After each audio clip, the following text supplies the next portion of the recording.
اعوذ باللہ من الشیطان الرجیم بسم اللہ الرحمن الرحیم سبحان اللہ والحمد للہ ولا الہ الا اللہ واللہ اکبر ولا حول ولا قوة الا باللہ العلی العظیم اللہم صلی علی سیدنا محمد وعلی آل سیدنا محمد وبارک وسلم وصلی علی جمیع الانبیاء والمرسلین۔ السلام علیکم ورحمۃ اللہ وبرکاتہ۔ تفسیر القرآن سورۃ النساء،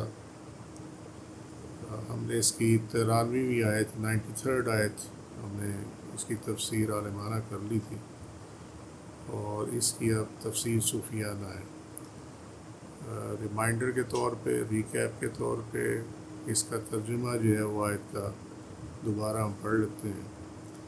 اور جو شخص کسی مسلمان کو قصداً قتل کرے تو اس کی سزا دوزخ ہے، جس میں وہ ہمیشہ رہے گا، اور اس پر اللہ کا غضب ہوگا، اور اللہ اس پر لعنت کرے گا، اور اللہ نے اس کے لیے عذاب عظیم تیار کر رکھا ہے۔ یہ اگر یاد ہو تو جو یہ پورشن ہے، جو شخص کسی مسلمان کو قصداً قتل کرے، تو اس میں یہ جو شخص کا جو اسکوپ ہے، دائرہ کار ہے، وہ بنیادی طور پہ لیا گیا ہے کفار کے لیے، اور پھر اس میں مسلمان بھی قتل عمد چونکہ مسلمانوں میں بھی آ گیا ہوا ہے، تو اس لیے اس میں پھر مسلمان کو بھی لے لیا جاتا ہے، لیکن بنیادی طور پہ یہ کافر کے لیے ہے کہ جب کوئی کافر کسی مسلمان کو قصداً قتل کر دے۔ مگر یہی آیت جو ہے یہ قتل عمد کے اندر اپلائی کی جاتی ہے، چاہے مسلمان ہو چاہے کوئی بھی۔ اس کی تفسیر صوفیانہ اس طرح ہے کہ آیت میں اشارہ ہے کہ قلب اپنی فطرت میں مؤمن ہے، کیونکہ نبی کریم صلی اللہ علیہ وسلم کا فرمان مبارک ہے کہ بچہ اپنی فطرت میں پیدا ہوتا ہے، فطرت اسلام پہ، مگر اس کے ماں باپ اس کو یہودی، عیسائی یا کافر بنا دیتے ہیں۔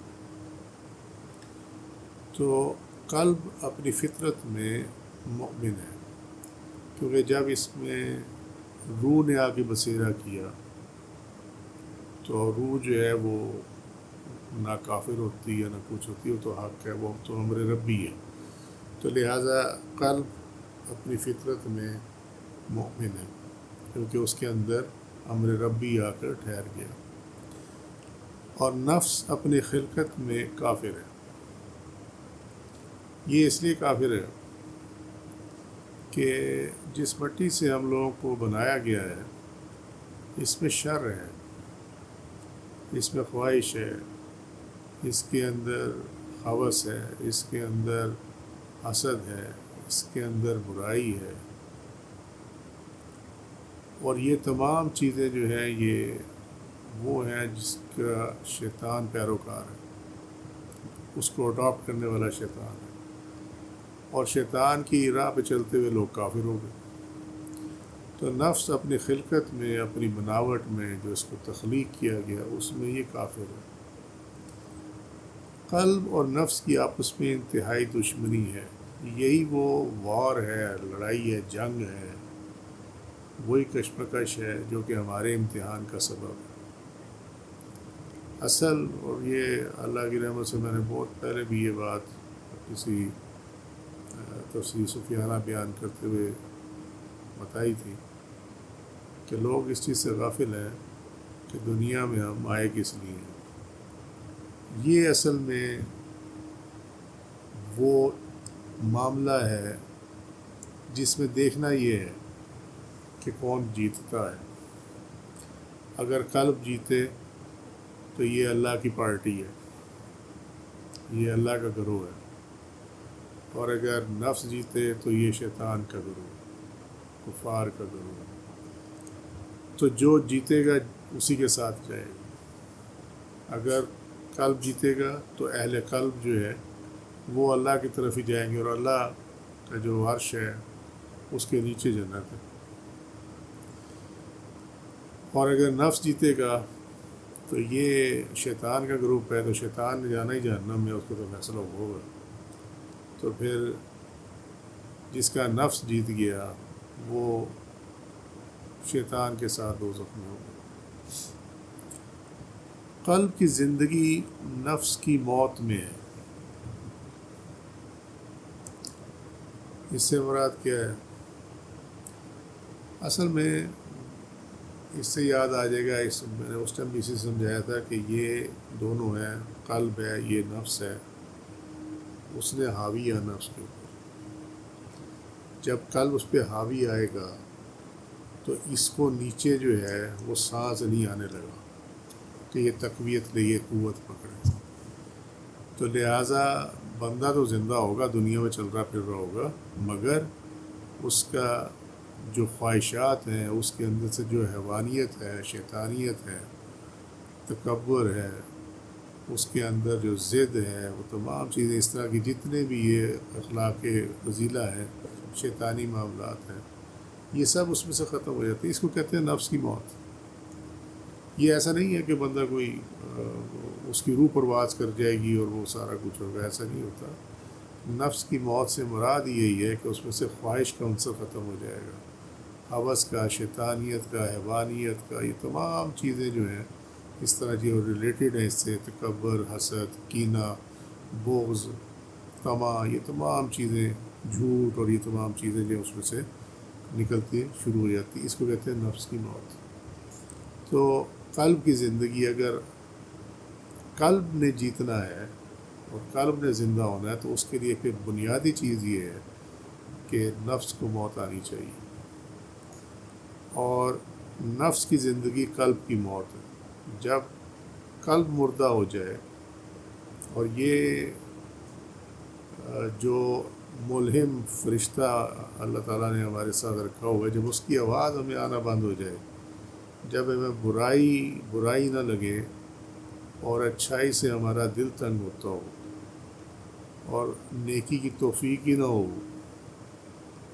جھوٹ ہی جھوٹ اور سچ بولنے کی توفیق نہ ہو، آپ اس کو جتنا مرضی بحث میں لمبا لے کے چلے جائیں، مختصراً یہ ہے کہ نفس کے جب لوازمات پورے ہوں گے، یہ قوی ہو جائے گا، تقویت پکڑے گا۔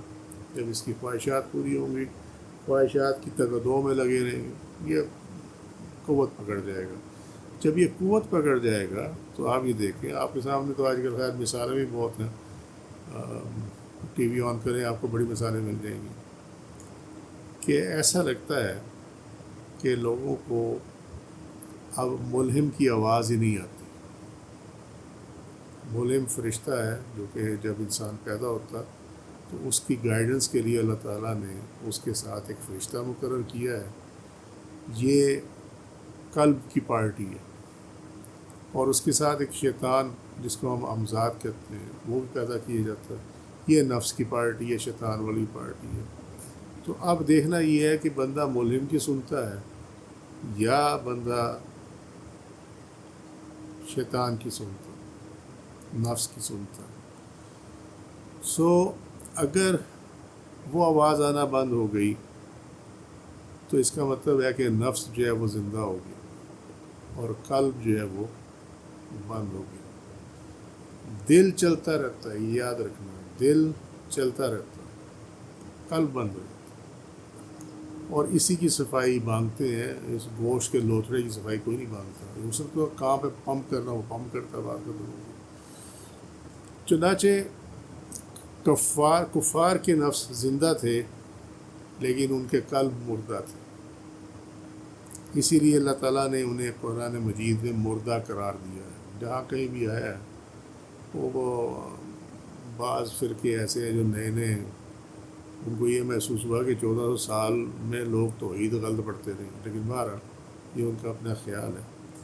تو قرآن مجید میں جہاں ذکر ہے مردوں کا کہ آپ مردوں کو نہیں سنا سکتے، وہ اٹھا کر اس آیت کو لگا دیتے ہیں اہل قبور پہ کہ جی دیکھیں قرآن میں لکھا آپ مردوں کو نہیں سنا سکتے۔ بھئی مردوں کو سنا نہیں سکتے تو تھوڑا سا بندہ دانش سے کام اور فہم سے کام لے لے کہ جب دین کی دعوت دی جاتی ہے وہ زندہ چلتے پھرتے لوگوں کو دی جاتی ہے، وہ قبر میں پڑے ہوئے مردوں کو نہیں دی جاتی۔ لہذا اس کا مطلب یہ ہوا کہ اس آیت کا معنی جو ہے وہ مجازن لیا گیا، میٹافورکلی کہا گیا، اور وہ جو میٹافور ہے اس کی ڈیٹیل یہ ہے کہ قرآن نے انہیں مردہ کیوں قرار دیا ہے، اور یہی وجہ ہے کہ نبی کریم صلی اللہ علیہ وسلم نے فرمایا من اراد ان ینظر الی میت، کہ اگر کوئی دیکھنا چاہتا ہے میت کی طرف، یمشی علی وجہ الارض، روئے زمین پر چلتے ہوئے میت کو دیکھنا چاہتا ہے، فلینظر الی الصدیق، تو وہ کسی صدیق کو دیکھ لے۔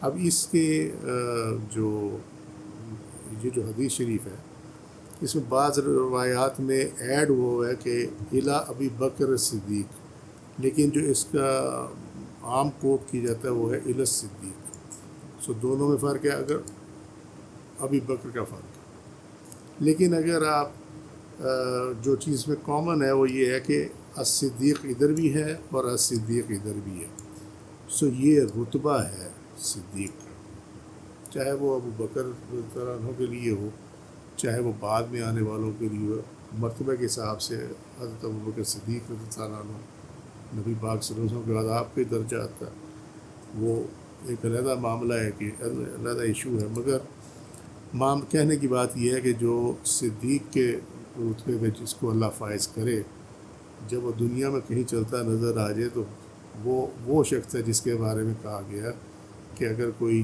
چلتی پھرتی میت دیکھنا چاہتا ہے تو وہ صدیق کو دیکھ لے۔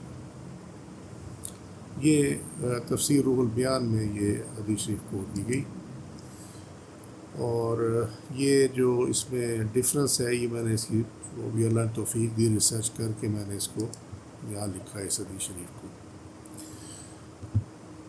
پھر اس کے بعد وَمَن يَقْتُلْ مُؤْمِنًا مُتَعَمِّدًا، یہ وہی ہے، وہ جس نے مومن کو جان بوجھ کر قتل کیا، قصداً عمداً قتل کیا۔ اس میں بھی قلب و نفس کی طرف اشارہ ہے کہ جب نفس صفات بہیمانہ اور شیطانی امور کے غلبے سے مومن قلب کو قتل کر دے، وَمَن يَقْتُلْ مُؤْمِنًا مُتَعَمِّدًا، کہ جب کوئی قتل کر دے مومن کو عمدن، تو یہاں ہمارے جو اس کی صوفیانہ تفسیر بیان ہو رہی ہے، اس کے اندر ہم نے قلب کو مومن لیا اور نفس کو ہم نے کافر لیا۔ جب نفس قلب کو مار دے اور اس پہ غالب آ جائے تو اس کے لیے کہا گیا کہ اس نے مومن کو قتل کر دیا اور عمدن قتل کیا، کیونکہ وہ بائی چوائس اس نے شیطانی رستہ اپنایا۔ کوئی یہ کہے کہ میری تقدیر میں تھا، نہیں، تقدیر میں نہیں تھا، اللہ کو معلوم تھا اس نے کون سے رستے پہ چلنا، وہ ایک علیحدہ بحث ہے اس کے اندر۔ مگر اللہ نے جب چوائس دی ہے، انبیاء، کتابیں، یہ ساری چیزیں کیوں آئیں، چوائس دی ہے، یہ ہے راستہ صحیح والا، یہ ہے راستہ غلط والا۔ تو جو غلط راستہ اپناتا ہے وہ اپنی چوائس سے اپناتا ہے، وہ کوئی اس میں اللہ کی مرضی نہیں ہوتی، اس کا فیصلہ نہیں ہوتا کہ یہ چلے گا اس کے اوپر۔ اور پھر وہ لمبی بحث ہے کہ وہ یوم الست پہ کیا ہوا اور تمام چیزیں، تو لیکن الٹیمیٹلی آپ اگر اس کو crux of the matter is, لب الباب یہ ہے اس کا کہ اینڈ رزلٹ یہ ہے کہ غلطی اور چوائس انسان کی اپنی ہے کہ اس نے غلط راستے کا انتخاب کیا۔ یعنی نفس پہ صفات، یہ نفسیہ صفات قلب روحانی کے اوصاف پر غالب آ جائیں، یہاں تک کہ قلب مر جائے، تو ایسے نفس کی سزا جہنم ہے، جو اوپر آیت میں ہے۔ تو اس کی سزا دوزخ ہے جس میں ہمیشہ رہے گا، جو اللہ کی رحمت سے ابھی پہلے بیان کیا کہ کیونکہ وہ شیطان کا معاملہ ہے تو پھر شیطان کے ساتھ ہی جہنم میں ہوگا۔ جہنم سے مراد عالم طبعی یا مادیت کا سفل یا سفل یعنی پستی ہے، وہ اس میں ہمیشہ رہے گا۔ ایک تو وہ جہنم ہے جس کے نار جہنم جس کو کہا جاتا ہے کہ جہاں آگ ہے، لیکن دنیا کے اندر اس کی جو جہنم ہے وہ یہ ہے کہ وہ مادہ پرست ہوگا، میٹیریلزم کا شکار ہوگا، اور یہ پستی ہے، مٹیریل آدمی ہونا کہ آج مادہ پرستی ہے، بس جو ہے وہ موجود جو ہے اسی کا ہے، اور کچھ ہوگا تو ہمارے پاس کچھ ہوگا تو ہم سروائیو کریں گے، ٹھیک ہے۔ اور ہر چیز کے پیچھے اگر کوئی آپ کا مقصد اور مطلب نہیں ہے تو آپ کو کام نہیں کریں گے، چاہے وہ نیکی کیوں نہ ہو۔ یہ تمام مادہ پرستی کی نشانی ہے۔ یہ اس لیے کہ نفس اپنی صفری طبیعت سے خروج پذیر ہوگا، کیونکہ نفس جو ہے وہ مٹی کا بنا ہوا ہے، یہ پستی میں چلا جاتا ہے، آسن تقویم بھی ہے اور اسفل سافلین بھی ہے، سورہ 3 میں چلے جائیں۔ تو نفس اپنی صفری طبیعت سے خروج پذیر ہوگا، یعنی وہ جو اس کی بنیاد میں شر ہے وہاں سے وہ اپنی ہر چیز، اپنی تقویت، اپنی قوت وہیں سے حاصل کرے گا۔ اس کا مطلب خروج پذیر ہونا۔ شریعت کی رسی پکڑنا تو مومن قلب کا کام ہے، یعنی جو اللہ کی راہ پہ چلتا ہے، شریعت کو اپناتا ہے، تو وہ تو اس قلب کا کام ہے جو واقعی میں مومن ہے، ابھی جاگتا ہے، اور اس کی سٹیجز ہوتی ہیں۔ اللہ تعالیٰ نے فرمایا ثم رددناہ اسفل سافلین الا الذین آمنوا وعملوا الصالحات فلہم اجر غیر ممنون، سورہ 3 95 سورہ، 95 نمبر سورہ، 5 اور 6 نمبر آیت۔ پھر ہم نے اسے پست سے پست تر حالت میں لوٹا دیا سوائے ان لوگوں کے جو ایمان لائے اور نیک عمل کرتے رہے، تو ان کے لیے ختم نہ ہونے والا اجر۔ ایمان اور عمل صالحہ قلب کے متعلق اور اس کے شان سے ہے کہ جب قلب مر جاتا ہے تو اس کے اعمال اس سے منقطع ہو جاتے ہیں۔ پہلے اس حصے کو سمجھ لیں۔ ایمان اور عمل صالحہ قلب کے متعلق ہے، یعنی اگر قلب میں روشنی ہوگی، قلب میں زندگی کی رمق ہوگی، تو ایمان بھی ہوگا اور اعمال صالحہ نیک اعمال کی توفیق بھی ہوگی۔ اس کے متعلق ہے، یعنی یہ جو چیپٹر ہے ایمان اور اعمال صالحہ، یہ چیپٹر ہے قلب کے ساتھ جڑا ہوا اور اس کی شان سے ہے، یعنی جس لیول کے اس میں نور ہے، جس لیول کی تقویت ہے اس کے اندر، جس لیول کی اس میں زندگی کی رمق ہے، زندگی ہے اس کے مطابق ہی ایمان بھی ہوگا پختہ یا کمزور، ناقص ہوگا یا مضبوط، اور اعمال صالحہ زیادہ ہوں گے یا کم ہوں گے۔ یہ تمام چیزیں جو ہیں اس کے مطابق ہیں۔ پھر جب قلب مر جاتا ہے، جو ہم ڈسکس کر چکے ہیں پہلے، تو اس کے اعمال اس سے منقطع ہو جاتے ہیں، یعنی وہ نیکی کی راہ سے ہٹ جاتا ہے۔ یہ تو ہم ڈسکس کر چکے ہیں۔ تو نفس کو عالم طبیعہ کے سفل میں رہنا، ہمیشہ رہنا ہوگا، یعنی پھر انسان جو ہے بجائے بے شک ارب پتی ہو جائے، کھرب پتی ہو جائے، چاہے وہ پوری دنیا میں اس کی جائیدادیں بن جائیں، چاہے وہ کسی ملک کا پرائم منسٹر بن جائے، چاہے پریزیڈنٹ بن جائے، جو مرضی دنیا کی بلندی لے لے، مگر حقیقت اس شخص کی یہ ہوتی ہے کہ وہ پستی کا شکار ہے، اور اللہ تعالیٰ اس کو اس کی خواہشات کی تکمیل کرا کر اس کو اتنا اندھا کر دیتا ہے اس دنیا داری کے اندر، مادیت کے اندر اور برے کاموں کے اندر، کہ فرشتے آنے والے جو ہیں لے کے جانے والے وہ آ جاتے ہیں، یعنی موت کا وقت اللہ کی طرف سے جو مقرر ہے وہ آ جاتا ہے، اور اس کو توبہ کی توفیق نہیں ہوتی۔ اور اللہ کا فرمان ہے کہ جس نے توبہ نہ کی وہ ظالم ہے۔ ہمیشہ اس میں رہنا کا معنی یہ ہے کہ وہ بڑھتا چلا جائے گا اپنی خواہش میں اور ہر چیز میں۔ نیکی کی بات اس کو جو ہے وہ، اگر وہ نیکی کو کرے گا بھی، فرض کرنے کو نیکی کرے گا بھی، تو اس کے پیچھے کوئی نہ کوئی اس کی غرض ہوگی، کوئی نہ کوئی مقصد ہوگا اس کا، اور وہ نیکی جو ہے وہ ریاکاری میں چلی جائے گی۔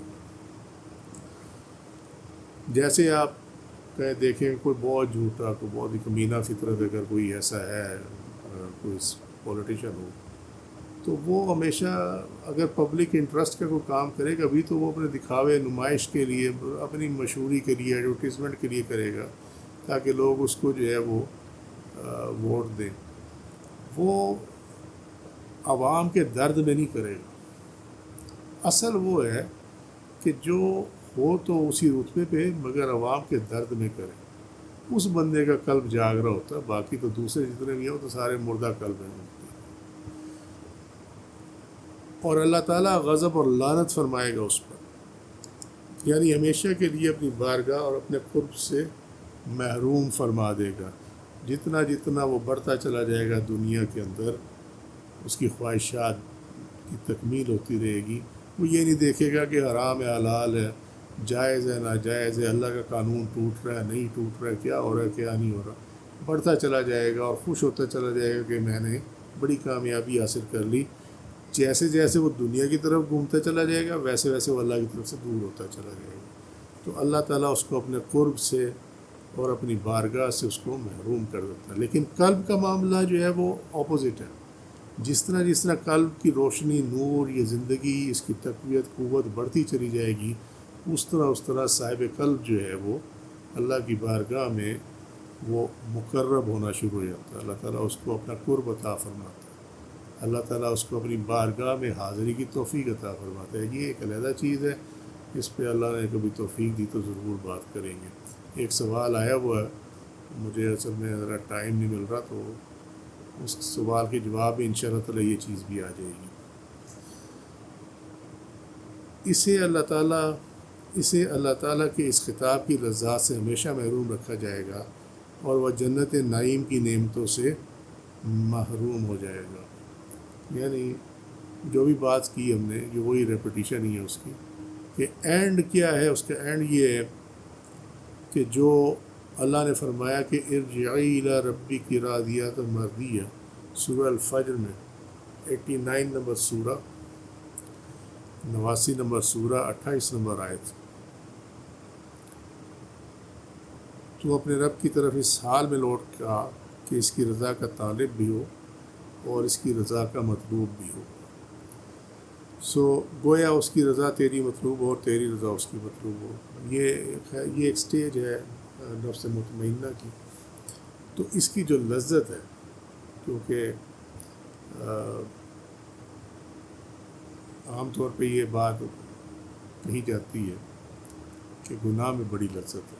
یس، یہ ٹھیک ہے، کیونکہ جب حضرت جبرائیل علیہ السلام کو بھیجا گیا تھا کہ جنت کو دیکھ کر آؤ، تو انہوں نے کہا تھا کہ یہ جو اس کے اوپر پردہ ہے نا، جنت کے اوپر ڈالا ہوا ہے، یہ اللہ تو نے جو پردہ ڈالا ہوا ہے اس کے اوپر، وہ پریشانی اور مصیبتیں ہیں، امتحانات ہیں، آزمائشیں ہیں. تو اس کو دیکھ کر تو مجھے ایسا لگتا ہے کہ شاید ہی کوئی اس میں داخل ہوگا، یعنی جنت میں شاید ہی کوئی داخل ہوگا. یہ حدیث قدسی ہے. پھر اللہ نے حضرت جبرائیل علیہ السلام کو بھیجا کہ جا کے دوزخ دیکھ کیا. وہ جب دوزخ دیکھ کیا تو واپس آئے تو انہوں نے کہا کہ یا اللہ، اس پہ جتنے تو نے اٹریکشن کا پردہ رکھا ہوا ہے نا، تو مجھے تو یہ لگتا ہے کہ شاید ہی دوزخ سے کوئی بچے. یہ وہی چیز ہے کہ وہ جو لذت گناہ کے اندر ہے، وہ انجوائے کرنے والے کو یہ شعور بھی نہیں ہو سکتا کہ جو لذت اللہ کے قرب میں ہے.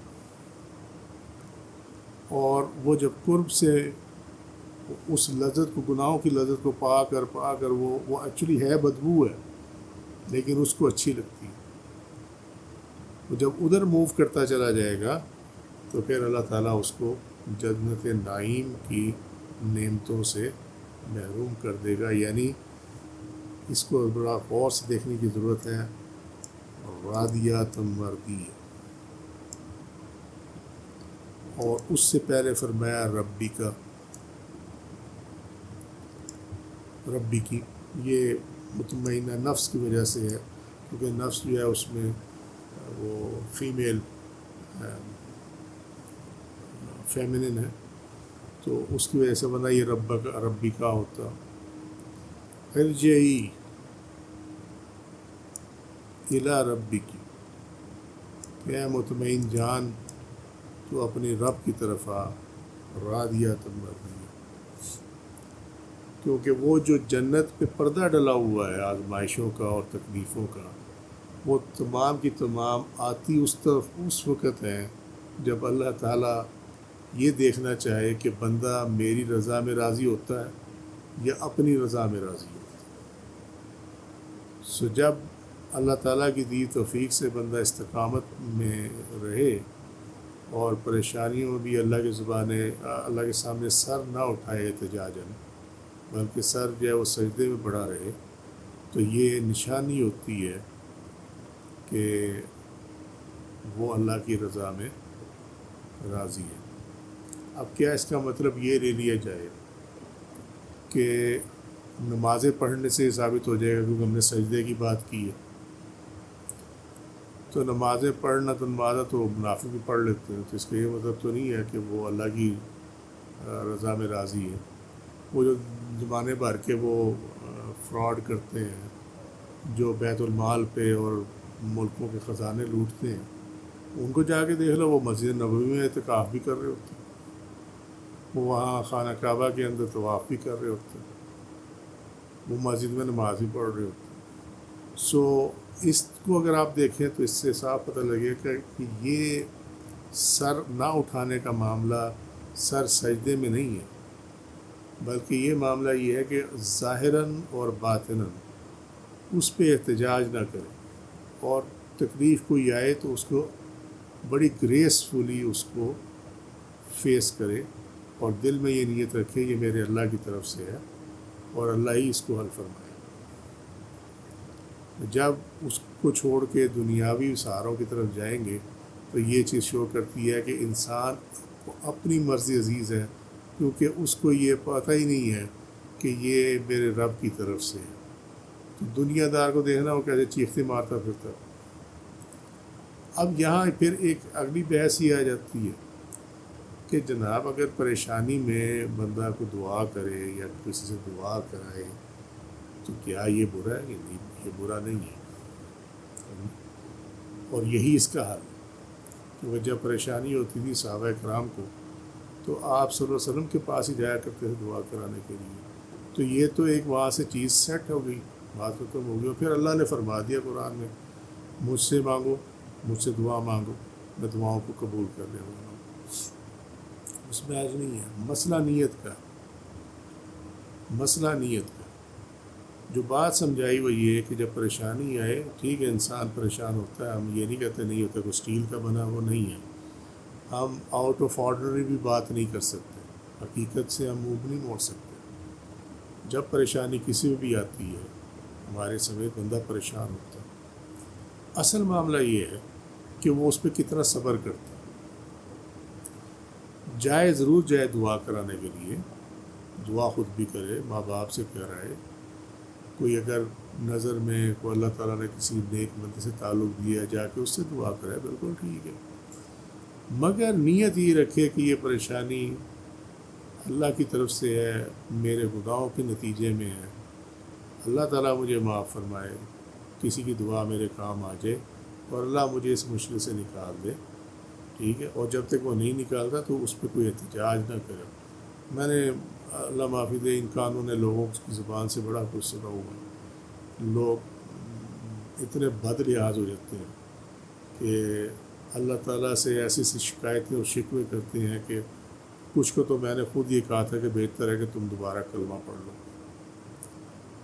یہ وہ چیز ہے جو میں بیان کر رہا ہوں۔ باقی دعا کرانے میں یا طبیعت گھبرانے میں یا پریشانی میں یہ وہ منع نہیں ہے، وہ نیچرل چیز ہے۔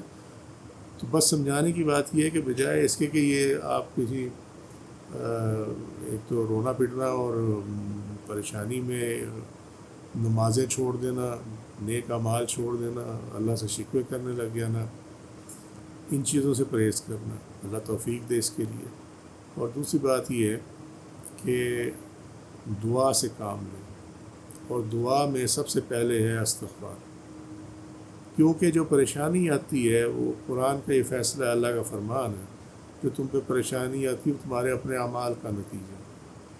اب وہ اعمال اب یہاں پھر ایک اگلا سوال پیدا ہوتا ہے کہ اعمال تو پھر نیک بندے کے اوپر تو بہت زیادہ پریشانی آتی ہے، تو اس کی مثال تو انبیاء کرام ہے، ان سے زیادہ پریشانی کسی پہ نہیں آئی، ان سے زیادہ نیک کوئی نہیں ہے۔ دو ہی صورتیں ہیں جو ہمیشہ اللہ کے فضل سے سمجھاتا رہتا ہوں، یا گناہوں کا نتیجہ ہے یا اللہ کی طرف سے آزمائش ہے۔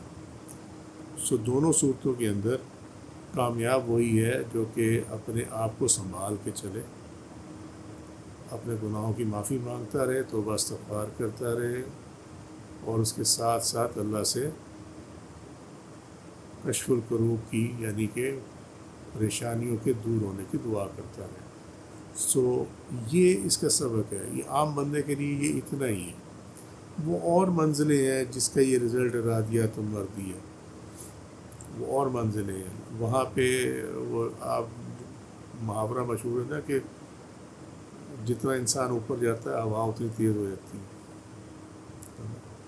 سو وہاں معاملات اور ہوتے ہیں، مگر ایک عام بندے کے لیے سمپل جو ہے وہ رول یہی ہے جو بھی اللہ کی رحمت سے سمجھایا ہے۔ سو یہ تھے آج کی سورۃ النساء آیت نمبر 93 کی تفسیر صوفیانہ۔ انشاءاللہ تعالیٰ اگلے درس میں اس سے آگے چلے گی۔ وما علینا الا البلاغ واللہ ورسولہ اعلم بالصواب۔ سبحانک اللہم وبحمدک اشہد ان لا الہ الا انت استغفرک واتوب الیک۔ عملت سوءا ظلمت نفسی فاغفر لی فانہ لا یغفر الذنوب الا انت۔ سبحان ربک رب العزۃ عما یصفون وسلام علی المرسلین والحمد للہ رب العالمین۔ السلام علیکم ورحمۃ اللہ وبرکاتہ۔